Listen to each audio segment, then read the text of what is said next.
अब इसराइल को तगड़ा जवाब देना चाहिए। देखिए तो इस वक्त अरब कंट्री जितनी भी हैं, मिडिल ईस्ट जितना भी है, ये माला माल है तेल से दौलत से, लेकिन किसी के पास स्ट्रॉन्ग आर्मी नहीं है। अगर बचता है टर्की या फिर पाकिस्तान, तो इस वक्त पाकिस्तान को बहुत ज़्यादा अहमियत दी जा रही है। आपको नहीं लगता जो प्रिडिक्ट किया हुआ है कि इसराइल का खात्मा पाकिस्तान ही करेगा, आपको नहीं लगता ये वो वक्त आ गया कि अब हमारे जो फाइटर्स हैं, जैसे उन्होंने इंडिया के खिलाफ लड़ा, अब इसराइल के दांत खट्टे करने का टाइम आ गया? जी बिल्कुल, डॉक्टर इसरार ने तो ये पहले ही कहा हुआ है, उसकी पेशगोई सच, वो जो भी बात उसने की वो सच साबित होती जा रही है। तो हम भी यही उम्मीद करते हैं कि पाकिस्तान के हाथों उनका खात्मा हो जाएगा। हाँ। यही एक मुल्क है जो आगे बढ़ के कुछ कर भी सकता है, जिस तरह इंडिया के साथ हमने किया है।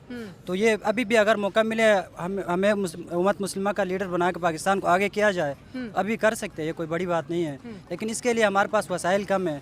जो अरब कंट्रीज़ है उन्होंने हम सपोर्ट करके आगे किया, तो हम कर सकते हैं अभी भी। ठीक है, आप ट्रम्प के इस स्टेटमेंट को किस तरह से देखते हैं? क्योंकि कतर ने बोला कि हम गैस सप्लाई इसराइल को नहीं देंगे। अभी यूएई और सऊदी अरेबिया ने इसराइली पासपोर्ट की जो एंट्री है वो अपनी कंट्रीज में बंद की है, और ट्रम्प एक बहुत बड़ा झूठ इस्लामिक कंट्रीज के सामने बोल रहे हैं कि ये इसराइल ने अपने दम पे किया, यूनिलैटरल किया, मुझे तो पता ही नहीं है। आपको वाकई लगता है कि ट्रम्प को नहीं पता? क्योंकि हम खुद कहते हैं कि इसराइल जो है अमेरिका की नाजायज औलाद है। हाँ बिल्कुल यही बात है, नाजायज़ औलाद है। अमेरिका के बगैर इसराइल कुछ कर ही नहीं सकता, मेन सपोर्टर तो वही है। उसके अलावा दुनिया में कोई भी काम उनके अलावा तो नहीं कर सकते वो।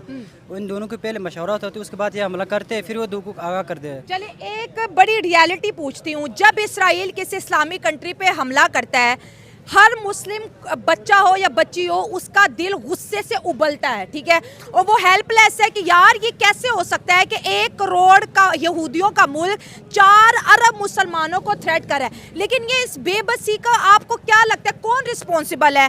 इस्लामिक कंट्री सबसे माला माल है, सबके पास अमरीकी जंगी जहाज भी हैं, हथियारे भी हैं, मिसाइल भी है, आर्मी भी है, डिफेंस भी है, लेकिन ये मुट्ठी भर इसराइल के सामने सारे क्यों लेट जाते हैं? और मन ही मन में मुस्लिम नौजवान रोता है, खून के आंसू पीता है, गजा के ऊपर बात करता है, फलस्तीन के ऊपर बात करता है, लेकिन इसराइल के ऊपर स्ट्राइक की कोई बात नहीं करता। आज भी हम इसराइल को कंडेम करते हैं।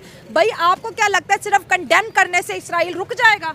नहीं, इसराइल ने तो दुनिया में पहले हर चीज़ उन्होंने बनाया। आपकी ये माइक है, ये फ़ोन जिससे हम रिकॉर्डिंग कर रहे हैं, सब कुछ उनका तो बना हुआ है। हम इतने एडिक्ट, हमें पता ही नहीं चला, उन्होंने हमारा सब कुछ वो बना के दे रहे हैं। अभी अगर वो सप्लाई बंद करें, हम खुद इधर मर जाएंगे। बच्चों की फीडर, दूध, जो भी है वो उधर से बने हुए आते हैं। पाकिस्तान में जो मेन जो चीज़ें है वो सारी उन्हीं की तो है। मतलब अगर एक किसी के हाथ में मोबाइल है तो उसके हाथ में इसराइल का एक टुकड़ा है। बिल्कुल वही पुरजे। आज उसका रज़ब ने भी कहा, हमारे जो हर बच्चे के हाथ में जो मोबाइल है ये इसराइल का बना हुआ है। ये रियलिटी है। हम लोग ऐशप्रस्त हो गए, हमने कोई इन्वेंशंस नहीं किए हुए हैं, हम अपनी ऐशप्रस्तियों में लगे हुए हैं, इसलिए वो बहुत आगे गए हैं। हर चीज़ हम यूज़ कर रहे हैं वो उनकी है आजकल। तो इस